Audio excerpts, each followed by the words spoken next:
صناعة المحتوى على اليوتيوب بلا شك هي من افضل طرق الدخل عن طريق الانترنت، وطبعا كلنا عارفين الكلام ده مش محتاجين حد يقوله لنا، ولكن تبقى مشكلة فئة كبيرة من الناس وخصوصا من السيدات. انا عايز يبقى عندي قناة على اليوتيوب بس مش عايز اطلع لا بوشي ولا بصوتي. احب ابشرك يا صديقي ان النهارده في عصر الذكاء الاصطناعي في قنوات كتير جدا على اليوتيوب بتقدم محتوى بدون ظهور وبتدخل آلاف الدولارات شهريا زي ما هوريك كمان شويه. والنهارده ان شاء الله في الفيديو ده هعلمك ازاي تعمل فيديو كامل لليوتيوب من الالف للياء باستخدام الذكاء الاصطناعي وباستخدام موقع واحد بس. علشان كده بقى عايزك تسيب اللي في ايدك خالص، ويا ريت لو تعمل لنا كوبايتين شاي بالنعناع كده على مزاجك، علشان عايزك تبقى صاحي وفايق للكلمتين اللي هنقولهم. بسم الله نبدأ ويلا بينا.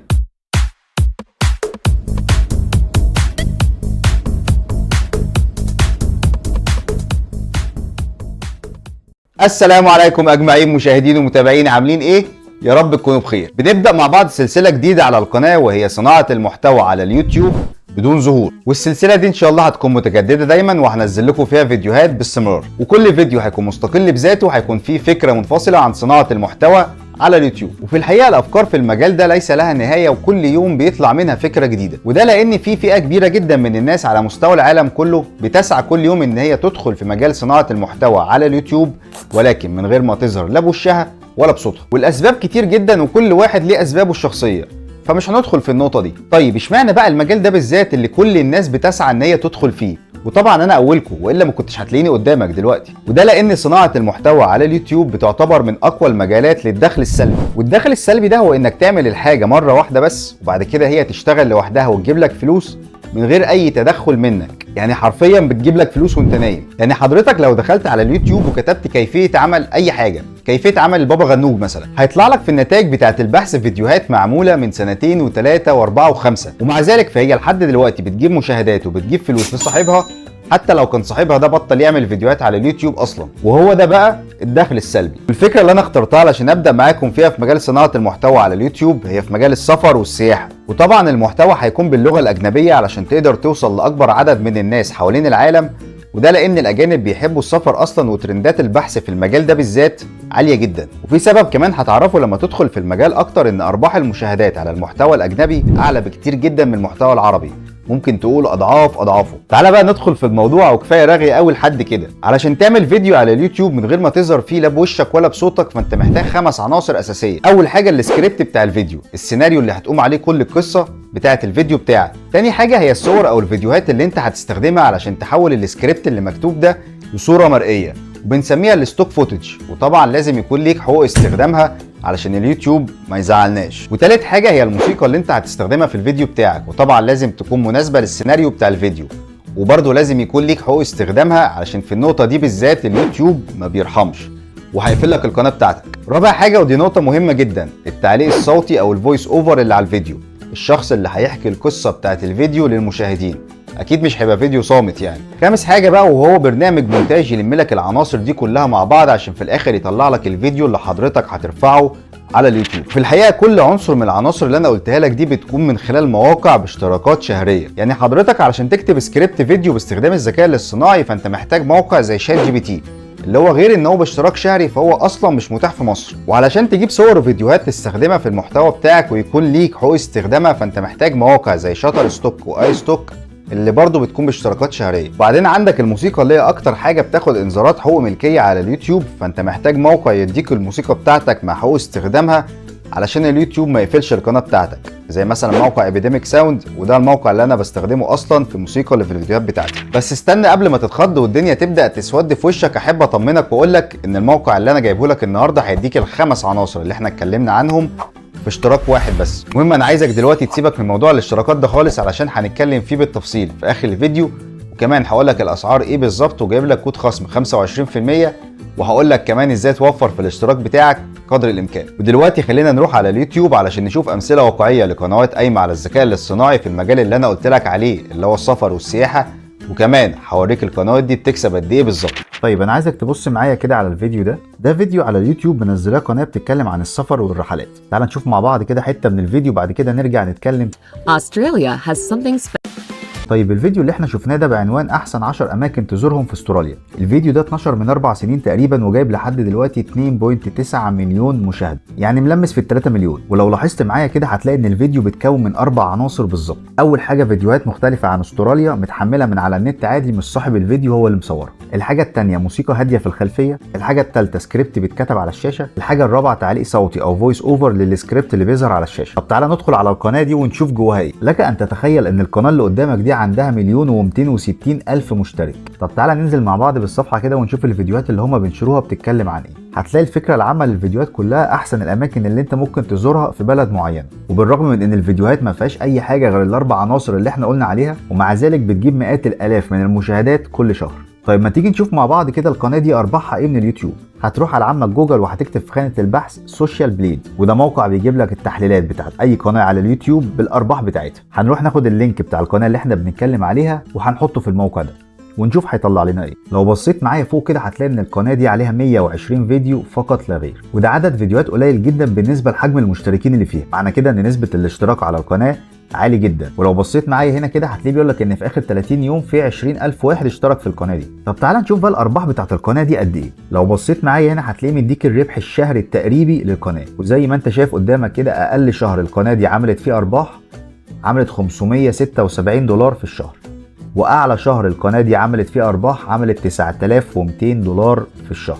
لو بصيت تحتيها هتلاقيه مديك الربح السنوي للقناه، هتلاقيه بيقول لك ان اقل سنه القناه دي عملت فيها ارباح فهي عملت $6,900، ودي غالبا كانت السنه الاولى. واعلى سنه القناه دي عملت فيها ارباح فهي عملت $110,000. طبعا انت متخيل معايا دلوقتي الارقام دي عامله ازاي. طبعا هيطلع لي واحد دلوقتي في الكومنتات يقول لي يا عم احمد انت جايب لنا قناه مليونيه بقالها كذا سنه وبتقول لنا بصوا عامله قد ايه. طب ما طبيعي ان هي تبقى عامله فلوس كتير، انت بتشتغلنا يا عم احمد. وانا عشان عارف ان ده هيحصل فانا جبت لك مثال لقناه تانية لسه بتقول يا هادي.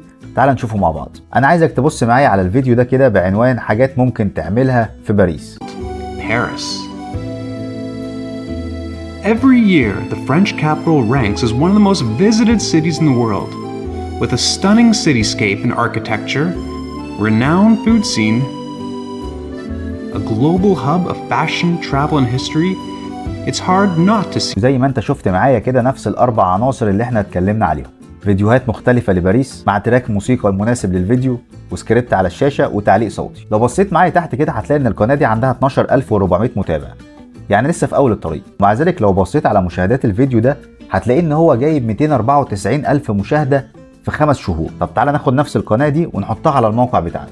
ادي يا معلم القناة بتاعتنا اللي اسمها دومينيشن ترافلز، وطبعا عشان دي قناه لسه على قد حالها فهتلاقيها في اخر 30 يوم جايبه 300 مشترك. ولو جينا بصينا للربح الشهري بتاع القناه هنلاقي ان اقل شهر عامله فيه $17 واعلى شهر عامله فيه $279. وطبعا ما تستقلش بال $279 دول لان تقريبا بالمصري داخل لهم في 8,000 جنيه. لو بصيت للربح السنوي بتاع القناه فهتلاقي اقل سنه عامله $209 واعلى سنه عامله $3,300. طبعا ال 209 دي غالبا اول سنه وال $3,300 دي غالبا اخر سنه. وطبعا دي ارقام معقوله جدا لقناه عندها 12,000 مشترك.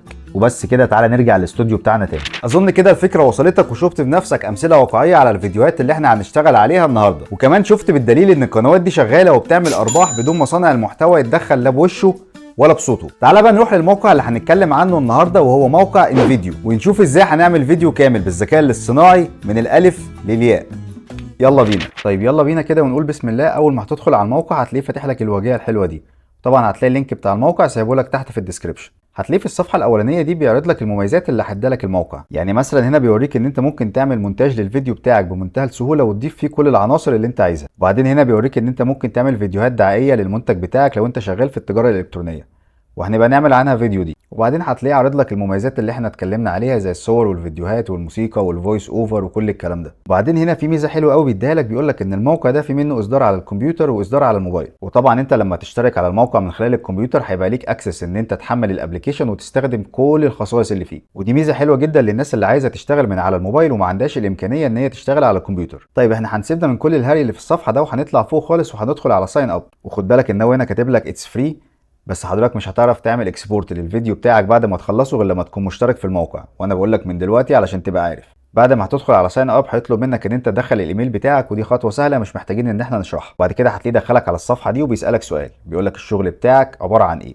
فاحنا هنا ممكن نختار يوتيوبر او انفلونسر. بعدين في الصفحه دي بيقول لك لو انت عايز تضيف حد من صحابك تشتغلوا مع بعض في الفيديو حط الايميل بتاعه هنا، فاحنا هنقول له سكيب ونروح للخطوه اللي بعديها. وبعدين هنا بيقول لك انت سمعت عننا فين، فاحنا ممكن نختار اليوتيوب. وبعدين دخلك على سؤال تاني بيقول لك ايه الهدف بتاعك من ان انت تصنع فيديوهات، فاحنا هنا ممكن نختار اول اختيار ونقول له ان احنا عايزين نعمل فلوس من صناعه الفيديوهات دي. وبعدين دخلنا على سؤال تاني بيقول لك ايه هي البلاتفورم الاساسيه اللي حضرتك هتشتغل عليها، فاحنا هنا هنختار يوتيوب فيديوز ونقول له كونتينيو. وبعد كده هيدخلك على الواجهه بتاعه الموقع بالشكل اللي انت شايفه ده بعد ما عملنا الساين اب. وزي ما انت شايف معايا كده فوق على اليمين بيقول لك اعمل ابجريد. المهم زي ما قلت لك سيبك من الحته بتاعه ابجريد دي، هنتكلم عنها بالتفصيل اخر الفيديو. طيب انا دلوقتي عملت ساين ان على الموقع بالاكونت بتاعي اللي انا مشترك بيه، وزي ما انت شايف معايا كده مفيش حاجه اتغيرت قوي في الصفحه غير كلمه ابجريد اللي فوق دي اتشالت، وهتلاقيه بس زود لك الفيديوهات اللي تحت دي اللي هي البروجكتات اللي انا كنت شغال عليها. طيب لو خدت بالك فوق هتلاقي الموقع متقسم 4 اقسام رئيسيه. تعالى نمسك واحده واحده كده ونشوف بيتكلموا عن ايه. واول حاجه هندخل عليها هي التمبلتس، وهنا بيديك قوالب جاهزه لاي نوعيه فيديوهات انت ممكن تتخيلها. لو بصيت معايا على الشمال كده هتلاقيه مديك الاسبكت ريشيو بتاعه الفيديو، يعني انت عايز الشكل بتاع الفيديو او المساحه بتاعه الفيديو بتاعتك تبقى عامله ازاي. مديك لاندسكيب وسكوير وبورتريه، يعني انت عايز فيديو لليوتيوب يطلع بالعرض، ولا عايز سكوير زي الفيديوهات بتاعه الانستجرام، ولا بورتريه زي الفيديوهات بتاعه التيك توك. وبعد كده تحتيها هتلاقي في خانه اسمها تايب، وهتلاقي اختيارات كتير جدا ممكن تختار منها اللي انت عايزه. ممكن تعمل برومو، ممكن تعمل اعلانات، ممكن تعمل سلايد شو لو انت عايز تشرح حاجه، ممكن تعمل سيلز واوفر، ممكن تعمل انترو لفيديوهات اليوتيوب، انفيتيشن لو في حفله او حاجه عايز تعمل لها فيديو عشان تدعي الناس ليها، ممكن تعمل فيديو برزنتيشن زي الباوربوينت والكلام ده. طب تعالى مثلا ندوس على ادز ونشوف هيطلع لنا ايه. هتلاقيه طلع لك قوالب جاهزه لفيديوهات اعلانات احترافيه جدا جدا. كل اللي عليك ان انت تختار بس الشكل اللي عاجبك يا باشا، وتدخل تعدل على كل العناصر اللي فيه، تشيل المنتج اللي محطوط ده وتحط المنتج بتاعك والسعر ونسبه الخصم وكل الكلام ده. وزي ما قلت لك هعمل لكم فيديو مفصل عن الموضوع ده عشان الناس اللي شغاله في التجاره الالكترونيه الموضوع ده هيكون مفيد ليها جدا. طيب تعالى نرجع للصفحه الرئيسيه بتاعتنا تاني ونشوف الاختيار اللي بعد كده. الاختيار اللي بعد كده اسمه AI تكست تو فيديو، وهو ده اساسا موضوع الفيديو بتاع النهارده، فاحنا هنعديه ونبقى نرجع له تاني لاننا هنشرحه بالتفصيل. وبعدين الاختيار الثالث عندك هو الستوك ميديا، وفي القسم ده من الموقع انت هتلاقي الاف الفيديوهات والصور لاي حاجه ممكن تتخيلها. وطبعا زي ما قلت لك لو انت اشتركت على الموقع هيبقى ليك حقوق استخدام الفيديوهات والصور دي كلها. كل اللي عليك تعمله ان انت تكتب في الخانه بتاعه البحث فوق الحاجه اللي انت بتدور عليها، وهيجيب لك ليها صور وفيديوهات ليس لها نهايه. يعني مثلا واحد زي العبد لله بيتكلم عن الفلوس والتجاره والعملات وكل الكلام ده، فلو جيت في خانه البحث فوق هنا وكتبت كلمه ماني هتلاقيه طلع لي فيديوهات كتير جدا عن المحتوى اللي انا كتبته له.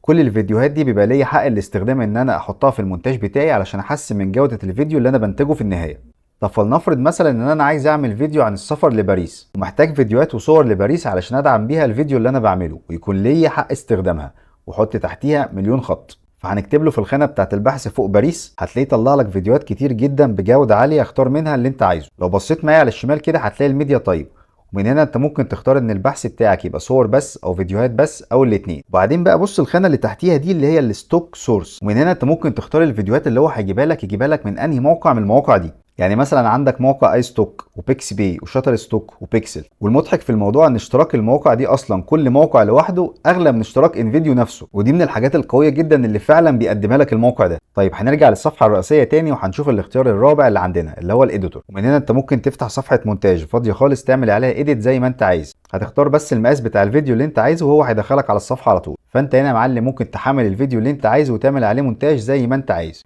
وطبعا بيبقى ليك اكسس لكل الموسيقى والفيديوهات والصور والساوند افكت وكل الكلام ده اللي موجود على الموقع. لو عايز نعمل لك فيديو عن الحته بتاعه المونتاج دي اكتب لي تحت في الكومنتات. بس مش هو ده اللي احنا جايين نتكلم عنه النهارده. هترجع لي بقى للصفحه الرئيسيه، وبعد ما خدنا فكره عامه عن الموقع تعالى ندخل في موضوع الفيديو بتاع النهارده. والى هنا عزيزي المشاهد احب اقول لك ان انا هختفي من الصوره علشان اترك لك المساحه لرؤيه افضل. حضرتك بعد ما هتخش على السكشن بتاع AI تكست تو فيديو هيطلع لك نماذج الفيديوهات اللي قدامك دي، وكل اللي عليك ان انت تختار النموذج اللي على مزاجك اللي هندخل نعدل عليه. واحب اقول لك ان هي مش هتفرق قوي لاننا هنعدل على كل حاجه في الفيديو، بس الفكره كلها هنا ان انت لو مكسل تعدل على الفيديو وعايز تستخدم الفيديو زي ما هو، يعني مثلا شكل الكتابه على الفيديو وانيميشن الانتقالات ما بين كل مشهد ومشهد وكل الكلام ده، فهو هنا بيديك نماذج جاهزه لو انت مكسل تعملها بنفسك يعني. فاحنا هنا مثلا هنختار اول فيديو وهنقول له يوز تمبلت. هيفتح لك بس الصفحه الجميله دي اللي في منتهى البساطه، وكل اللي عليك هنا ان انت تكتب القصه بتاعتك علشان الذكاء الاصطناعي يحولها لك لفيديو. وطبعا احنا مستحيل نقعد نكتب قصه بالانجليزي يعني، فهتلاقي فوق اختيار بالازرق كده بيقول لك ask AI to write your script، يعني خلي الاي اي الذكاء الاصطناعي يساعدك في كتابه السكريبت. فاحنا هندوس على الاختيار ده. هتلاقي في خانه جديده ظهرت لك كده وبيقول لك اديني بس وصف للي انت عايز تكتبه وسيب الباقي عليا. وطبعا الوصف ده هو عايزه بالانجليزي، بس برضو احنا مش هنغلب في القصه دي. هتروح لي بسرعه على عمك جوجل وهتدوس لي على شويه النقط اللي فوق دول، وبعد كده هتدخل على جوجل ترانسليت، وبعدين هنكتب هنا الجمله اللي احنا عايزين نوصف بيها الفيديو بالعربي. اكتب لي سيناريو لفيديو يوتيوب يتحدث عن افضل 10 مدن في اوروبا يمكن زيارتها، مع شرح بسيط لكل مدينه. وبعدين هروح اخد الترجمه بتاعتها من الناحيه الثانيه كوبي، ونرجع على الموقع بتاعنا ونحطها له بيست ونقول له جنريت. هتلاقيه في ثواني كتب لك سكريبت كامل لفيديو يوتيوب عن احسن 10 مدن في اوروبا انت ممكن تزورها. والحلو هنا في الموضوع ان هو مش كاتب لك اي كلام وخلاص، لا ده كاتب لك سكريبت لفيديو يوتيوب. يعني هتلاقيه هنا بيبدا الكلام بويلكم باك تو ماي تشانل، اهلا بيك مره تانية في القناه بتاعتي. النهارده هنتكلم عن افضل 10 مدن في اوروبا انت لازم تزورها. وبعدين هتلاقيه تحت بيقول لك انت عايز اقتراحات الصور والفيديوهات اللي احنا هنكون بيها الفيديو تكون مجانيه ولا عايزنا نحط لك حاجات بريميوم وهاي كواليتي. فطبعا بما اننا كده كده مشتركين على الموقع فهنقول له لا يا عم حط لنا من الحاجات اللي بجوده عاليه. وبعد كده هنقول له كرييت سين، اعمل لنا يا عم الحاج الفيديو بتاعنا. هتلاقيه بدا يحمل معاك كده شويه وبيقول لك ان هو بيجهز لك الفيديو بتاعك. بعد ما هيخلص تحميل هتلاقيه فتح لك الصفحه الجميله دي اللي احنا هنشتغل فيها ونبدا نعدل على الفيديو بتاعنا. تعالى بقى نفهم الصفحه دي بتتكون من ايه. اول حاجه هتلاحظها ان هو على ايدك الشمال هنا قسم لك السكريبت بتاعت الفيديو لمشاهد منفصله، وبعدين على ايدك اليمين هنا هتلاقيه بيعرض لك الفيديو الخاص بكل مشهد. طيب لو طلعت فوق كده وبصيت معايا هتلاقي عندك 3 اختيارات. اول حاجه اللي هي الستوري بورد، ودي الصفحه اللي احنا واقفين عليها اللي هي المشاهد والفيديوهات الخاصه بكل مشهد. وبعد كده عندك حاجه اسمها الاديتور، ودي الصفحه اللي انت بتعمل فيها مونتاج للفيديو كامل على بعضه، وهقول لك كمان شويه هنستخدمها ازاي. وبعد كده عندك الاختيار الثالث ده اللي هو كولابوريت، ومن هنا انت ممكن تضيف مجموعه من اصحابك مشتركين برضو في البرنامج ان انتوا تشتغلوا على الفيديو سوا. المهم سيبك من الموضوع ده وتعالى نرجع على الستوري بورد مره ثانيه، وتعالى نمسك اول مشهد كده ونشوف ممكن نعدل عليه ازاي. اول حاجه هتلاحظها ان هو مقترح عليك فيديو بناء على الكلام اللي مكتوب في المشهد. يعني مكتوب في المشهد افضل 10 مدن في اوروبا، فهو جايب لك فيديو للخريطه بتاعت اوروبا.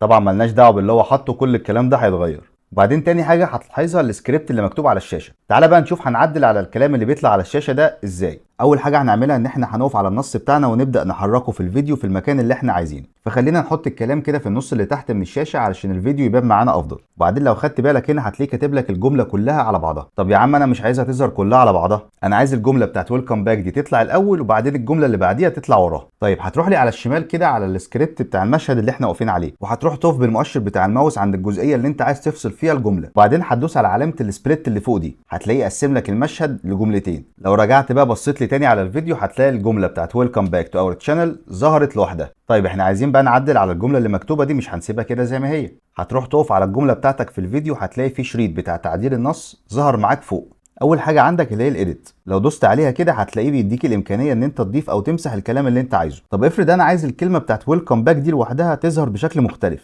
هتروح على الشمال كده على النص بتاعك وهتعلم على الكلمه بتاعت ويلكم باك، هتلاقي ظهر لك فوقيها كده حاجه اسمها هايلايت. هتدوس عليها كده هتلاقيه عمل لك الكلمه دي بلون مختلف. ومش كده وبس، لا دي هيبقى ليها اعدادات منفصله عن باقي النص اللي في الفيديو زي ما هوريك دلوقتي. طيب تعالى نخش على اختيار التعديل اللي بعد كده وهو الفونت، الخط بتاعك. وهتلاحظ هنا لما انت تيجي تختار الخط بتاعك هو مقسم لك فوق اختيارين، اختيار اسمه برايمري واختيار تاني اسمه هايلايت اللي هو الكلام المميز اللي احنا معلمين عليه. من هنا انت ممكن تختار الخط ده لوحده والخط ده لوحده، فانت هنا يا معلم هتنقي الخط اللي يعجبك سواء لده او لده وتختاره. وبعدين الاختيار اللي بعد كده بيقول لك اختار حجم النص بتاعك، هتختار الحجم اللي يناسبك. وبعدين طبعا لو عايز الفونت بتاعك عريض شويه هتدوس على الحرف البي، عايز الفونت بتاعك يكون مايل بزاويه كده هتدوس على الحرف الاي، عايز تحط خط تحت الكلام هتدوس على الحرف اليو. الاختيارات العاديه اللي هتلاقيها في اي برنامج. طيب عايزين نغير اللون بتاع الكتابه، هتدخل على الاختيار اللي بعد كده اللي هو تكست كلر، واول ما هتدوس عليها برده هتلاقيه مديك اختيارين، واحد للهايلايت وواحد للخط العادي اللي في الفيديو. فانت برده هتختار اللون اللي يناسبك سواء لده او لده. وبعدين هتلاقي شويه اختيارات عاديه اللي هي بتاعت مكان النص في الفيديو بتاعك، وبعدين الاختيار بتاع السبيسنج اللي هو المسافات ما بين السطور والحروف، ودي ممكن تتحكم فيها زي ما انت عايز. وبعدين هتلاقي عندك اختيار اسمه تكست افكت، من هنا انت ممكن تزود او تقلل الشفافيه بتاعت الخط بتاعك، وكمان لو عايز تعمل شادو او ظل يظهر تحت الكلام اللي مكتوب.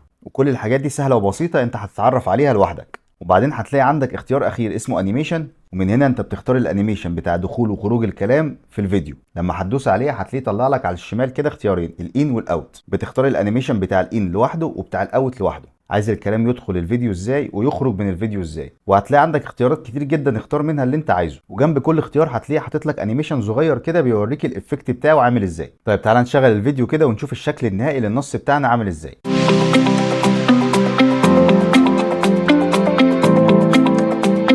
طيب تعالى بقى للجزئيه المهمه، عايزين نغير الفيديو اللي في المشهد.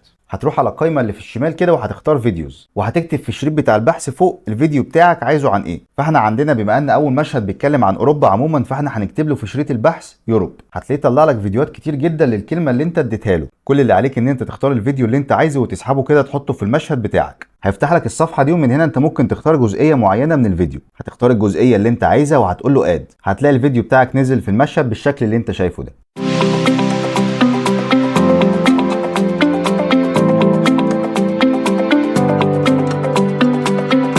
طيب تعالى ننزل المشهد اللي بعد كده في الفيديو بتاعنا، وهنلاقيه هنا ان هو دخل في صلب الموضوع على طول ودخل يتكلم عن باريس. طيب انا يا عم مش عايز ادخل في صلب الموضوع على طول، انا عايز اضيف مشهد ما بين المشهدين دول، وليكن مثلا عايز اضيف كلمه يلا بينا نبدا الرحله. حضرتك هتيجي ما بين المشهدين وهتلاقي علامه زائد هتدوس عليها. لما هتدوس على علامه الزائد هتلاقيه يطلع لك القائمه الصغيره دي وبيقول لك ايه نوع المشهد اللي انت عايز تضيفه. فاحنا مثلا ممكن نقول له ستوري. لو بصيت معايا على الشمال كده بقى هتلاقيه ضاف لك مشهد ما بين المشهد الاول والتاني. طيب عايزين نعدل على المشهد اللي احنا لسه ضايفينه. تعالى مثلا كده نرجع لعمك جوجل ونكتب الكلمه اللي احنا عايزينها، وبعدين نرجع على الموقع بتاعنا ونمسح الكلمه الافتراضيه اللي هو حاططها لك دي ونحط الكلمه بتاعتنا. وبعدين ممكن نعلم على كلمه ليتس اللي في الاول دي ونعمل لها هايلايت، وبعدين نغير الفيديو اللي هو حاططه لنا ده. فاحنا هنرجع تاني على السكشن بتاع الفيديوز، وهنا مثلا ممكن نكتب له في شريط البحث جيرني اللي هي رحله، وتختار الفيديو اللي على مزاجك اللي انت شايفه ممكن يعبر عن المشهد، وليكن مثلا الفيديو ده. هتختار الجزئيه اللي انت عايزها من الفيديو زي ما علمتك وهتقول له اد. هتلاقي المشهد بتاعنا بالشكل اللي انت شايفه ده.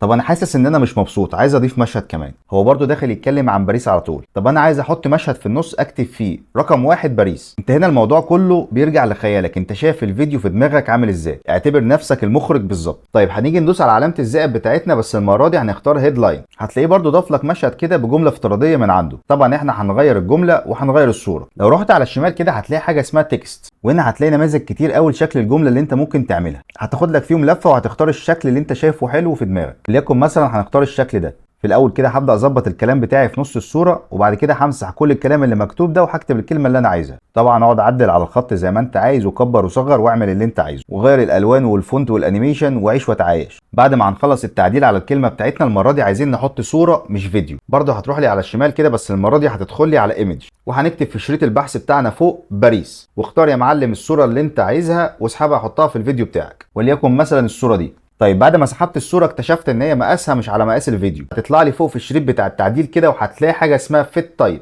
بعد ما هتدوس عليها هيطلع لك الاربع اختيارات اللي على الشمال دول، اختار منها شكل الصوره اللي يريحك. وليكن مثلا هنقول له كروب تو سكرين، قص لي الصوره على قد الفيديو. طب انا برضو مش مبسوط وحاسس المشهد بتاعي ناقصه حاجه. يا عم ولا يهمك انا هرضيك. هتروح على الشمال كده هتلاقي تحت حاجه اسمها اليمنتس، عناصر. هتخش لي يا عم على الاليمنتس دي وهتكتب لي فوق باريس، وبعدين مثلا هنختار الشكل ده وهنسحبه في الفيديو بتاعنا. اظن انا كده مش هرمك من حاجه. تعالى بقى نشوف الشكل بتاع المشهد بتاعنا عامل ازاي.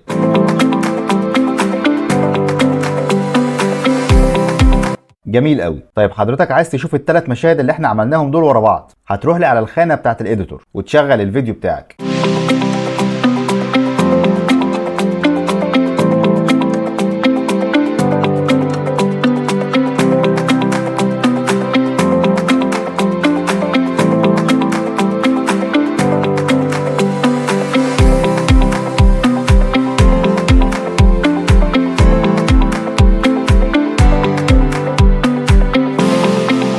بس اقف لي هنا. هو هنا خرج من باريس دخل على روما، بس انا حاسس ان هو قلب باريس. انا عايز اتكلم عن باريس اكتر من كده، عايز اديه حقها اكتر من كده. ارجع لي تاني للصفحه بتاعت الستوري بورد، وهتجيلي على المشهد ما بين باريس وروما وهتدوس لي على علامه الزائد. طبعا الخطوه دي احنا عملناها قبل كده، انا مش بعيد وازيد في الكلام. انا عايز اوصل لك فكره معينه، ان انت مش لازم تلتزم بالمشاهد والنص اللي هو مديهولك. انت ممكن تزود في القصه زي ما انت عايز، هو بس بيدينا طرف الخيط واحنا بنكمل. بعد ما هنضيف المشهد الجديد بتاعنا هتروح لي على عمك جوجل وهنكتب هنا كوتس اباوت باريس. اديني شويه جمل حلوه كده عن باريس يا عم الحاج.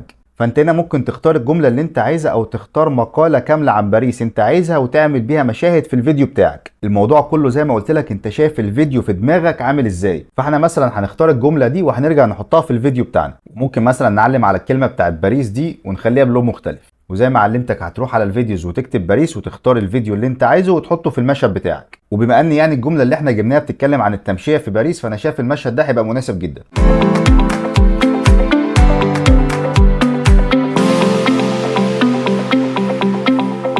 طيب انا هسيبك بقى دلوقتي تكمل انت ال10 مدن بالطريقه اللي انا قلتها لك دي، وتعالى اعلمك حاجه تانية. هنروح على الصفحه بتاعت الاديتور، هتلاقي في التايم لاين بتاعك تحت كل المشاهد اللي انت عاملها، وهتلاقي ما بين كل مشهد ومشهد في مربع اسود صغير كده، وده بيعبر عن انيميشن الانتقال ما بين كل مشهد ومشهد. فانت لو دوست على المربع ده هيفتح لك على الشمال كده الاختيار بتاع الانتقالات، اختار منها اللي انت عايزه، ولو وقفت على كل واحده من الاختيارات اللي هو مديها لك دي هتلاقيه بيعرض لك هي شغاله ازاي. هتختار اللي انت عايزه وتقول له ابلاي، هتلاقيها اتضافت في الفيديو بتاعك بالشكل اللي انت شايفه ده. طب الخطوه اللي بعد كده عايزين بقى نغير الموسيقى اللي في الفيديو. الموسيقى اللي هو حاططها مش عجباني، اعمل ايه؟ هتروح على التايم لاين بتاعك وهتقف على الشريط بتاع الموسيقى وهتمسحه بالباك سبيس اللي في الكيبورد. بعدين هتروح لي على الشمال كده وهتخش لي على ميوزك، وهتتفاجئ ان في مكتبه من الموسيقى فيها الاف المقاطع وكلها ليك حق استخدامها، وهتلاقيه مقسم لك المكتبه دي حسب المود بتاع كل موسيقى. هتلاقي الاكشن وهتلاقي الحزيني وهتلاقي اللي بيفرح وهتلاقي اللي بيعيط وهتلاقي كل حاجه. طب هنا مقسم لي الموسيقى حسب المود. لو دخلت على الاختيار اللي بعد كده هتلاقيه مقسم لك الموسيقى حسب النوع،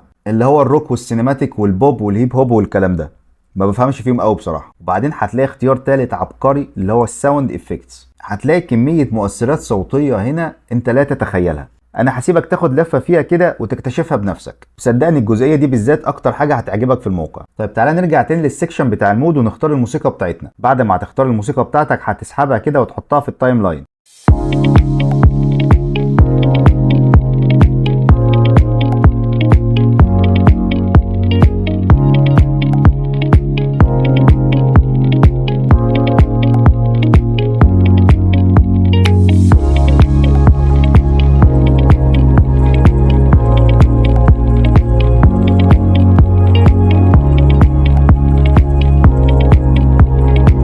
كده مش فاضل في الفيديو بتاعنا غير حاجه واحده اخيره، التعليق الصوتي. هنيجي هنا وهندوس على كلمه فويس اوفر، هتلاقيه طلع لك 4 اختيارات. بيقول لك انت في صوت عندك عايز تحمله من على الجهاز، ولا انت في صوت كنت محمله قبل كده عايز تستخدمه، ولا عايز تسجل انت بصوتك، ولا عايز تستخدم الاوتوميتد تكست تو سبيتش. فاحنا هنختار الاختيار الاول اوتوميتد تكست تو سبيتش. هتلاقيه دخلك على الجزئيه اللي على الشمال كده، ومن هنا انت ممكن تختار اللغه بتاع التعليق الصوتي اللي انت عايزها، ومديك شويه اختيارات لاصوات المعلقين، اختار منها الصوت اللي انت عايزه. انا عن نفسي بحب اختار الصوت الاخراني اللي هو جاك، عشان بشوف ان هو اكتر صوت واقعي فيهم. بعد ما هنختار الصوت اللي احنا عايزينه هنقول له جنريت فويس اوفر، وهنا بيقول لك انت عايز تضيف الفويس اوفر ده على المشهد ده بس ولا على الفيديو كله. فاحنا هنعلم هنا وهنقول له ضيفه لنا على الفيديو كله، وبعدين هنقول له اد. تعالى بقى نسمع مع بعض الفيديو عامل ازاي. Welcome back to our channel. Today we're going to explore the top 10 cities to visit in Europe. اول ما هتشغل الفيديو هتكتشف ان صوت الموسيقى اعلى من صوت الراجل اللي بيتكلم، فانت هتقف على التراك بتاع الموسيقى وهتطلع فوق هتدوس على كلمه فوليوم، ومن هنا هتقلل الصوت بتاع الموسيقى شويه بحيث ان يبقى صوت الراجل اللي بيتكلم اوضح. Welcome back to our channel. Today we're going to explore the top 10 cities to visit in Europe. Let's start our journey.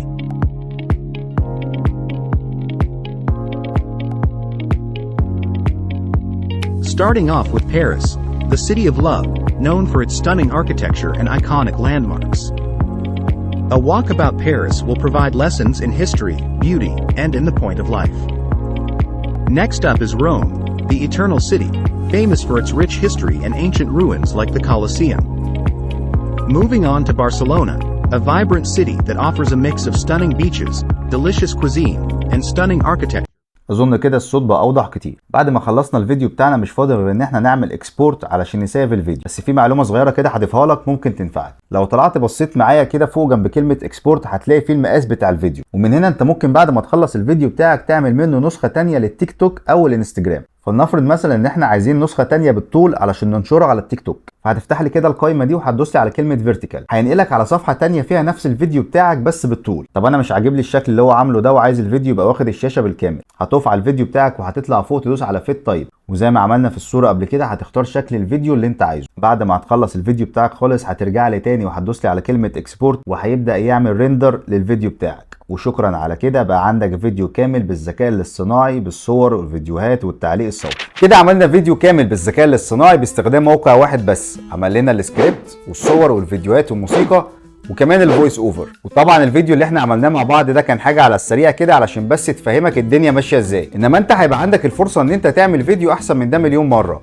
وتضيف فيه لقطات اكتر وتحط معلومات اكتر زي ما انا علمتك بالظبط. ولازم تبقى عارف ان الموضوع عمره ما كان كوبي وبيست، الموضوع كله راجع لخيالك وابداعك. واهم حاجه هتنفعك في المجال ده هو التغذيه البصريه اللي هتغذي بيها عقلك، يعني تفتح اليوتيوب وتبدا تتفرج على فيديوهات كتير من النوعيه دي علشان تجمع بيها افكار في الاخر تقدر تنتج محتوى ابداعي يجيب لك مشاهدات عاليه. طيب احنا كده عرفنا كل حاجه عن موقع انفيديو، مش فاضل بس غير ان انا اقول لك هتدفع كام علشان تقدر تشترك على الموقع وتعمل كل اللي احنا عملناه ده، علشان في الاخر الصوره كلها تبقى واضحه قدامك واديك المعلومه الكامله زي ما انا كنت بحب اسمعها. يعني انا ما كنتش احب حد يقول لي الموقع ده باشتراك وهتلاقي اللينك عندك في الديسكريبشن ويسيبني ويخلع، وبعد كده اروح انا ادخل على اللينك واروح على الموقع اواجه انا المجهول مع نفسي بقى. انا بحب اخد المعلومه كامله عشان في الاخر اخرج من الفيديو عارف انا هعمل ايه بالظبط. طيب هتنزل تحت في الديسكريبشن هتلاقي حاجتين، لينك وكود. لما تدخل على اللينك وتستخدم الكود هتاخد خصم 25% على جميع الباقات اللي على الموقع، وهتلاقي الموقع بيديك اختيارين، باقه بيزنس وباقه بريميوم، والباقه البيزنس كافيه جدا بالنسبه لك وهي دي اللي احنا كنا شغالين عليها اصلا. طيب بالنسبه للاشتراكات بقى عندك نوعين، اشتراك سنوي واشتراك شهري. الاشتراك السنوي عندك العادي $180، ولو دخلت على اللينك واستخدمت الكود هتلاقيه نزل معاك لحد $135، يعني تقريبا الشهر واقف عليك ب $11 بما يعادل مصري 340 جنيه تقريبا. فانت لو الدنيا معاك تمام وامورك الماديه مستقره اعمل الاشتراك السنوي، لانك حرفيا هتاخد قيمه مقابل سعر كويسه جدا، تقريبا 340 جنيه في الشهر مقابل كل الخدمات اللي هتاخدها من الموقع، صفقه كويسه جدا. تعالى بقى نتكلم عن الاشتراك الشهري. الاشتراك الشهري العادي هتلاقيه عامل على الموقع $30، ولو دخلت على اللينك واستخدمت الكود اللي انا حاطه لك هتلاقيه نزل معاك لحد $22.5، يعني بنتكلم تقريبا فيما يعادل مصري 690 جنيه، وده طبعا بناء على سعر الدولار وقت تصوير هذا الفيديو. الناس اللي هتتفرج على الفيديو ده في المستقبل انا ماليش دعوه. طيب هتقول لي يا عم احمد انا مش متاح معايا ان انا ادفع المبلغ ده كل شهر. هقول لك خلاص تمام، اعمل زي ما انا بعمل. حضرتك هتدخل على الموقع وهتشترك شهر، يعني هيبقى عندك 30 يوم تستخدم فيهم الموقع زي ما انت عايز. لو افترضنا ان حضرتك هتعمل فيديو واحد بس في اليوم، وطبعا لو انت عندك وقت ممكن تعمل اكتر من كده بس انا بفترض معاك، فانت هتيجي على اخر الشهر هتلاقي عندك ستوك فيديوهات 30 فيديو. افترضنا ان حضرتك هترفع على اليوتيوب فيديوهين في الاسبوع الواحد، فتقريبا كده ال30 فيديو دول هيكفوك لمده 3 شهور، يعني انت باشتراك شهر واحد بقى عندك شغل لمده 3 شهور. وعلشان اكون صريح معاك هو ده اللي انا بعمله، اي موقع باشتراك شهري بتعامل معاه بالطريقه دي. يعني مثلا محتاج صور وفيديوهات للمونتاج بتاعي، بدخل اشترك على الموقع واحمل منه اللي انا عايزه، ولما يبقوا يخلصوا واحتاج تاني ببقى اروح اشترك تاني. وكذلك برضو لو محتاج موسيقى او ساوند افكت للفيديوهات اروح اشترك على الموقع واحمل منه اللي انا عايزه، وبعد كده لما احس ان انا عايز احمل موسيقى تاني بروح اشترك على الموقع تاني، وهكذا. وبس كده يا معلم، ده كان الفيديو بتاع النهارده. لو الفيديو عجبك انزل تحت دوس لايك، ولو لسه ما اشتركتش في القناه انزل اشترك دلوقتي وفعل زرار الجرس علشان تفضل دايما معانا على التراك. اشوفكم الفيديو الجاي، سلام.